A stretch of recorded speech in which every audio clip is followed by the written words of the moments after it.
Record it again. All right. But in that article, you say, do you know why most adults are self-medicating with alcohol, illegal drugs, and prescription drugs? Answer, because married life sucks, and single life sucks just as much because society is set up for marriage. Yeah, it's tough to be either one. So we have just a terribly inefficient system for people getting the things they need, emotionally, physically, sexually, and all those other ways. So do people come, write you letters or emails? I guess people don't write letters anymore and say, oh my God, you said that thing about marriage sucking and you're so right. I wish I could just do, because wait, is it that article or it's the shit sandwich article where you say that people gave you a lot of sympathy in that particular year. Your parents had just died, you had gotten divorced, and so people were feeling very bad for you. And you said it was very misplaced because it was the best year of your life. Well, that sounds a little bad in that context because my parents died and stuff. No, I don't But mean. I'm sorry. I'm sorry that they died. But I mean, I just see. I need to get better at choosing my words. I think Obviously, I think I maybe didn't mean that you the were happy. concept I just meant when you I was couple the free. marriage, right? Yeah. So the shit sandwich reference was for the viewers. The fact that when I was a kid, dad was the important person in the household, and the parents were first, Right. and kids were second. When I became a stepdad, things had reversed. Kids are most important, and the dad is a piece of shit.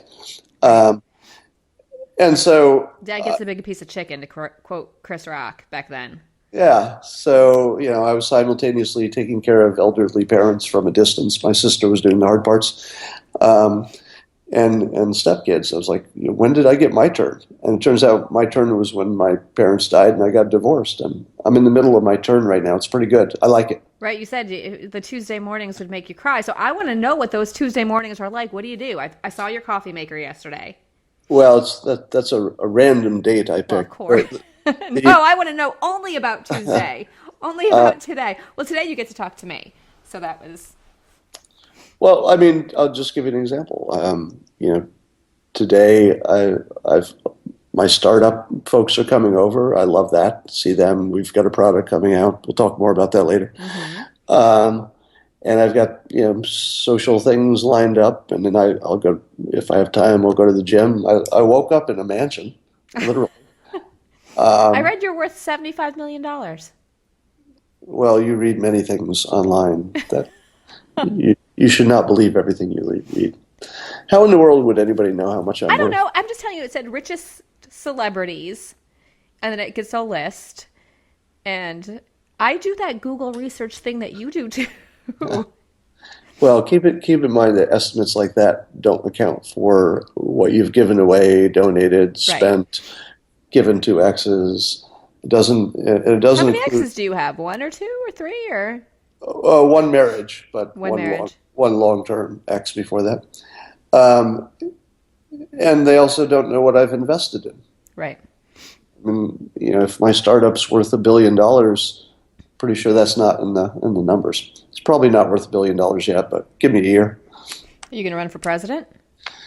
God, that sounds like a terrible job. I think so too, but I I would not want that job. um, but do people write? So I wanted to ask you: do people write to you in whatever fashion people write to you and say, I wish I could say this. You're so right. Marriage does For suck. anything I say, there's going to be people on both sides. The people who are married and they value that and it's working for them are pretty sure that it will work for everybody if they just gave it a chance. So there's a little bit of reasoning from yourself. It's like, well, if it works for me, it must be a good thing. But there are far more people who understand it's a deeply flawed system that has just been handed down to us by our ancestors. So you say 75% of kids are damaged by bad parenting. Obviously, that's just an estimate, Oh, it's but not. No studies were conducted but on on whether or but not that's accurate. Well, if you assume that parenting is a skill, and like every other skill, you've got a distribution of who's good. People who have studied things are good at it, have practiced. But people don't generally study or practice to be a parent. You just say, "Hey, how hard could this be?" I'll just, I'll wing it. And I got to figure that. Imagine if 75% of people just decided to be electricians with no training. Some of them could install an outlet and it wouldn't kill you and it might work. 75% wouldn't be able to. But I'm then they definitely would gonna. die probably from shocking themselves. And then Or they'd be gone, and then we wouldn't have bad electricians anymore. Only the good electricians would still be alive. I But like that's your. not the way it works Yeah, with people. yeah. Unfortunately, we can't electrocute them out of existence. Well, Right. we can, but it's frowned on apparently. So, the unfortunate reality is that those 75% grow up and replicate that exact same terrible parenting, In many cases, yes. you know. So I think maybe the worst situation for a child is to be with their parents.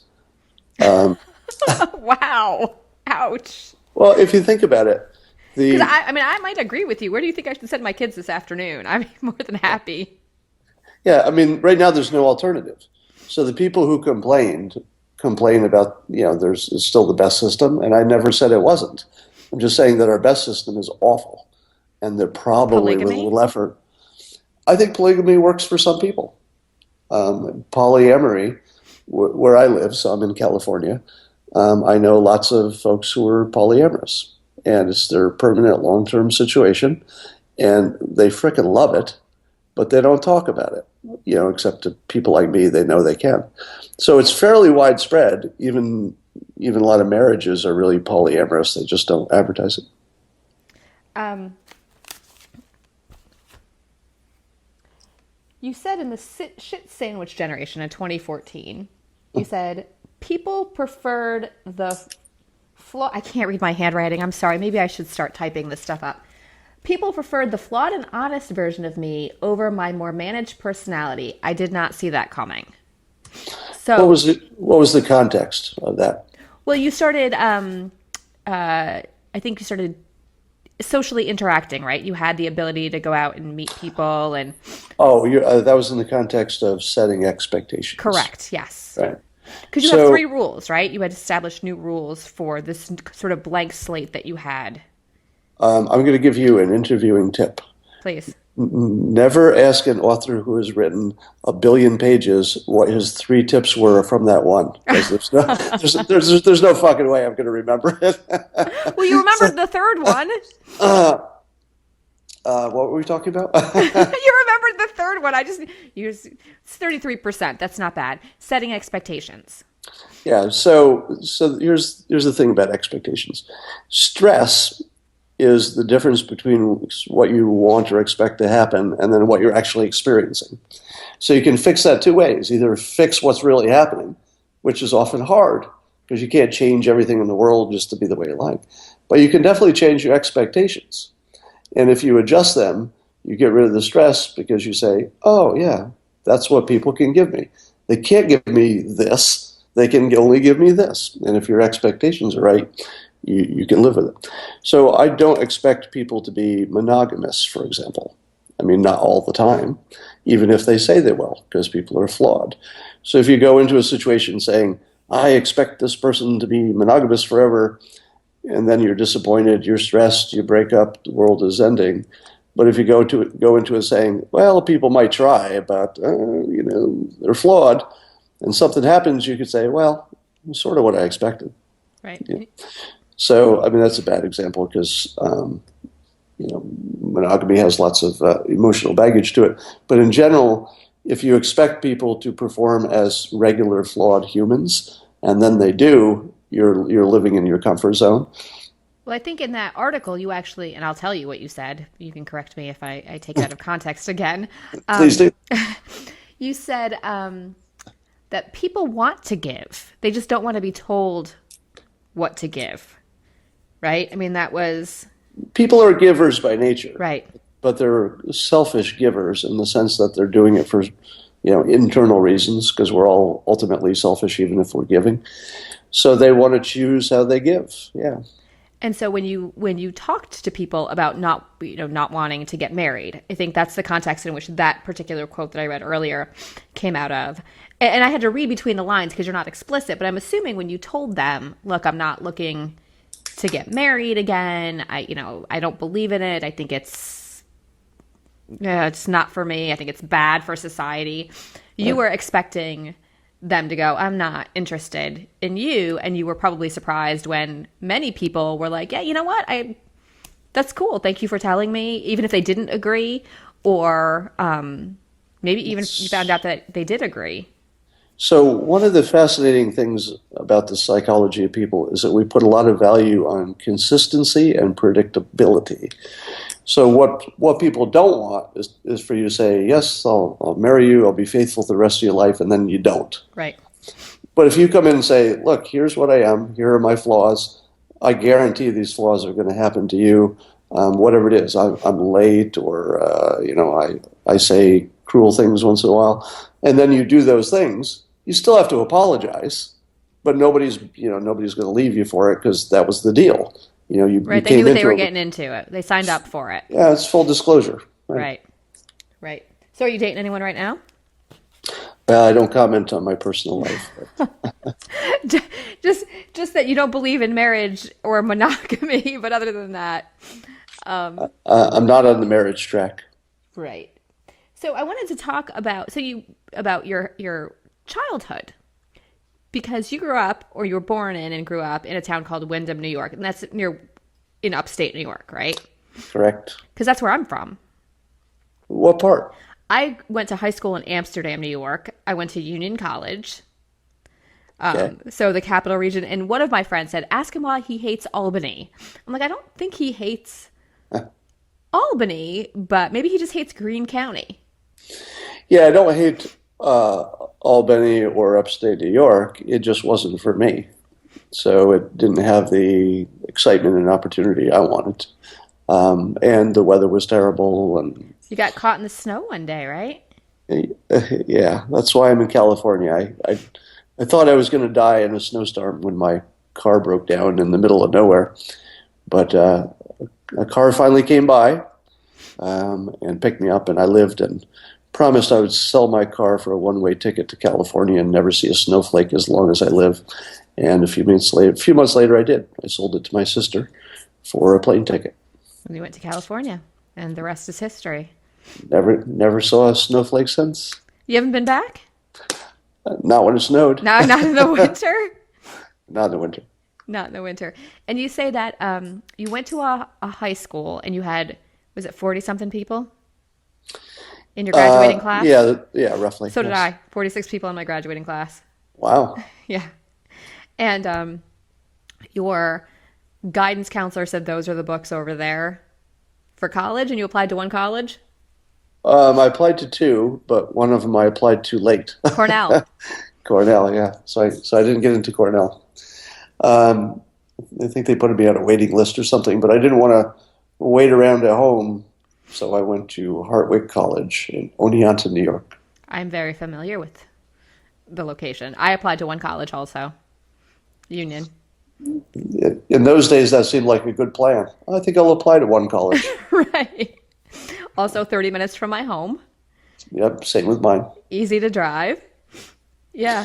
Yeah, there wasn't going to be any flying to college. That wasn't going to happen in my life. Right. Well, you said that one of the issues you had growing up is that you didn't have role models, right? There weren't people there who had left Wyndham, or had that you could look to, who had, maybe I would use the word, escaped from this society. That the lawyers in town were the bigwigs, right? Like the people who look at them, they made. And so your mom wanted you to be a lawyer, right?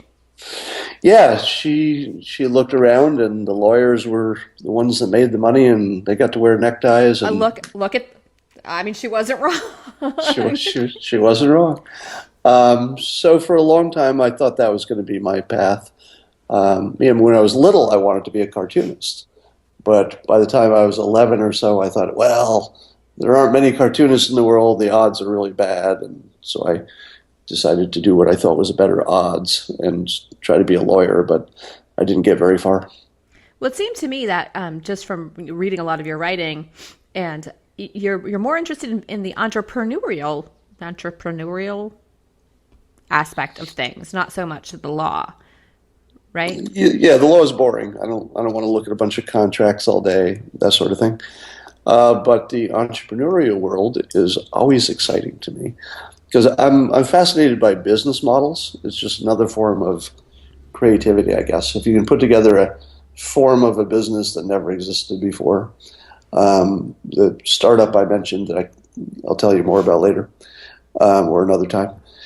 The form of the business is like an incubator, but within a single company.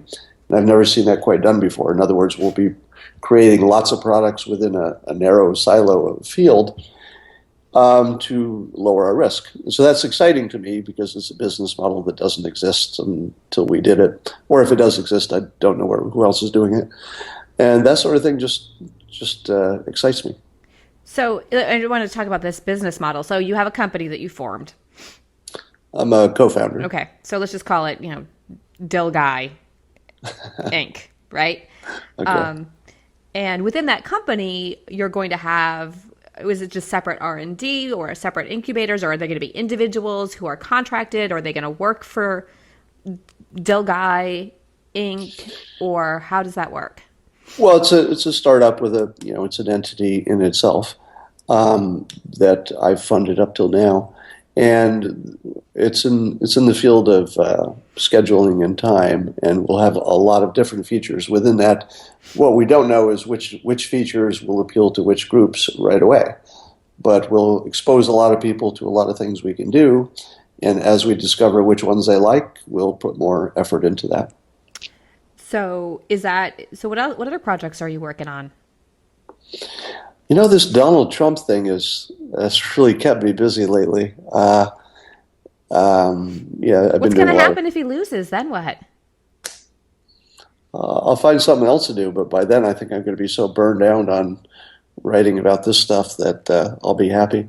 So one of my systems, if you will, is that I try to take on projects that will leave me ahead no matter what happens. Mm-hmm. So whether Trump wins or loses, I've already established that this persuasion field is worthy of attention and that I know something about it, and if I write about it, you might want to read it.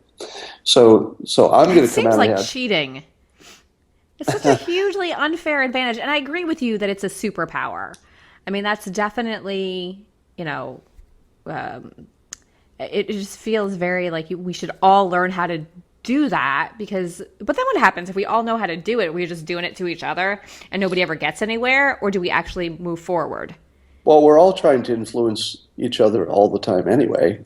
I'm just saying that you could learn to do it better. It's like any other skill. Where do we go to do that? I would start with what I call the persuasion reading list. So if you Google the words persuasion reading list, you'll see the list that I put together.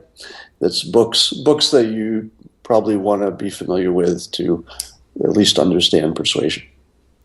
So you're working on this project. You've got the Donald Trump thing. You got any other books in the works? Not right now. So the startup's going to take most of my time in the coming year, I think. And it's going to be on the ground and running when? When will we know? Well, the app is actually just out. In fact, I'm going to fire it up right now because somebody just contacted me on it, and I'll show it to you on the screen. I'll make sure it works first. So the app is in the Apple Store, and it's called the WenHub. And what it does is when people are coming for a meeting, as is happening right now, they can send me a text and their little face will appear on a map, and I'll watch these guys come to my house. So it's like Friend Finder. So Friend Finder is sort of a limited thing that doesn't update very quickly, and it's got a bad interface and works only for the Apple. What we have is the improved version of that is fun to use and is not to know where your friends are all the time, we call this feature approach because it's when people are coming to your house or you're meeting in a certain place. So whether you're picking up the kids or whatever you're doing. So a new person just joined. So you can see here my two partners are converging on the little pin, which is my house. So they're going to be there soon.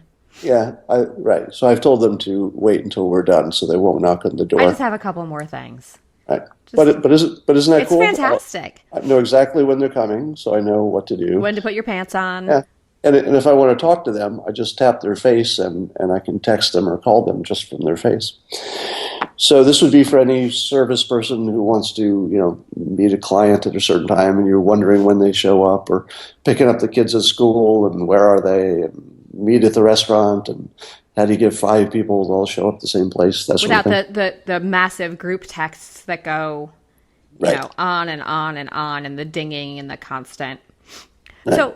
So, and let me just say that the app is just a small part of what will be a much larger set of features that are both in the app and in the cloud. So would it be something that for example, we could use for my law office and integrate it with some of the other software that we use? Well, the app is designed to be universal. Think of it like the Uber app, but it just works for everything. Right. So you're not calling an Uber cab, it's just for your friends, so you can see them.